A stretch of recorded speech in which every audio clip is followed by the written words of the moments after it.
Bonjour, alors aujourd'hui je viens vous parler des tiques parce que les tiques aux États-Unis c'est un véritable fléau qui est présent sur tout le territoire américain.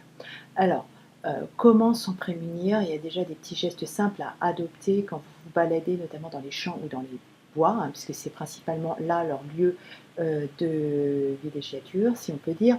Alors, sachez que les tiques, donc, elles deviennent actives au printemps et l'été principalement. Elles aiment la chaleur, elles sont inactivées l'hiver, n'aiment pas le froid.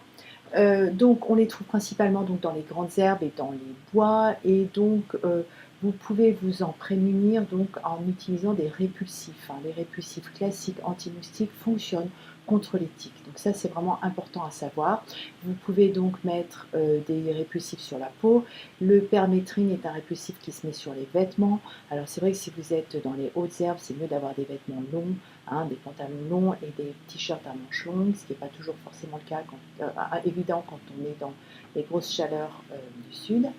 Vous pouvez aussi vous prémunir des piqûres de tiques, surtout en vous inspectant quand vous rentrez, en inspectant aussi vos enfants quand vous rentrez de balade dans la nature. C'est vraiment important de vous inspecter partout euh, pour donc détecter et enlever les tiques le plus rapidement possible. Il faut savoir que plus vous les enlevez tôt, et moins il y a de risque de contamination, parce que donc je ne l'ai pas dit, mais les tiques, le principal souci en fait avec elles, c'est qu'elles transmettent des maladies qui sont graves, elles sont virales ou bactériennes, et malheureusement, donc la plus connue est la maladie de Lyme, mais malheureusement il n'y en a pas qu'une et il y en a plusieurs. Donc ça, je vous l'explique juste après, donc je vous retrouve tout de suite. Alors je vous retrouve sur le site du CDC, qui est un organisme de santé aux États-Unis, et qui nous indique en fait toutes les différentes sortes de tiques et leur répartition géographique.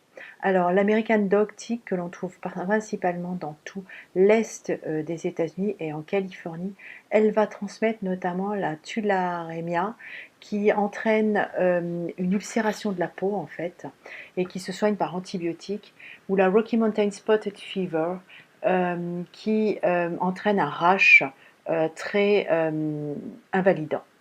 Voilà. Vous avez ensuite la Black Lage tick, donc qui a reconnaissable à ses pattes noires. On la trouve principalement dans toute la partie est des États-Unis et la région des lacs. Alors, elle transmet la maladie de Lyme, qui, je vous le rappelle, est une maladie à forte prévalence aux États-Unis. Alors, comment on reconnaît que la maladie commence à s'installer? C'est autour de la piqûre de tique, vous allez avoir une espèce de cible en fait. Vous allez avoir comme une ulcération autour de la piqûre et avec en formant des halos. Voilà, elle transmet aussi d'autres maladies, dont la Powassan disease, qui est une maladie virale et qui entraîne très rapidement, si elle est contractée, des paralysies. Vous avez ensuite la Brown Dog Tick, qui se trouve alors elle sur tout le territoire américain et qui transmet la fièvre Rocky Mountain Spotted Fever, donc avec un rash très invalidant. Vous avez la Gulf Coast Tick, que l'on trouve principalement autour du golfe du Mexique et toute la côte sud-est en fait, des États-Unis. Elle transmet une bactérie. La Lone Star Tick, que l'on trouve principalement dans l'est des États-Unis, elle transmet donc entre autres la tularemia. La Rocky Mountain Wood Tick, qui transmet la Rocky Mountain Spotted Fever, mais aussi la Colorado Tick Fever, qui est en fait une fièvre qui entraîne maux de tête, douleurs musculaires dans tout le corps, etc. La tularemia aussi. Vous avez enfin la Western Black-Legged Tick, que l'on retrouve principalement sur la côte ouest et un petit peu en Utah. Voilà, elle transmet la maladie de Lyme et l'anaplasmosis. Voilà, donc ce sont des maladies qui sont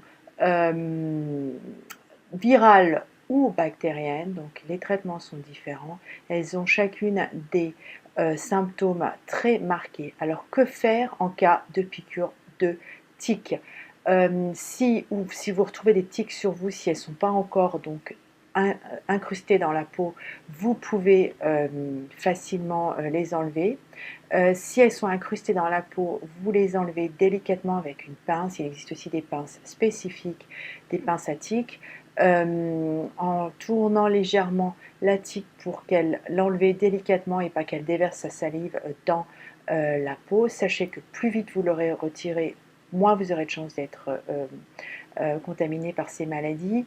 Ce qui peut être intéressant aussi de faire, c'est qu'en cas de piqûre de tique, c'est de la garder dans un morceau de scotch avec la date de la piqûre, bien la garder parce qu'en cas où vous avez des symptômes qui deviennent inquiétants, vous pouvez amener directement la tique chez le médecin qui pourra l'envoyer dans un laboratoire qui pourra analyser en fait la tique et vous pourrez comprendre plus facilement en fait quelle est la maladie. Voilà, donc bonne balade dans la nature, mais j'ai envie de dire, restez couverts et faites attention. Prévenez-vous contre les tiques avec donc des répulsifs et respectez-vous après chaque balade en forêt ou dans les champs. Bye et bonnes vacances.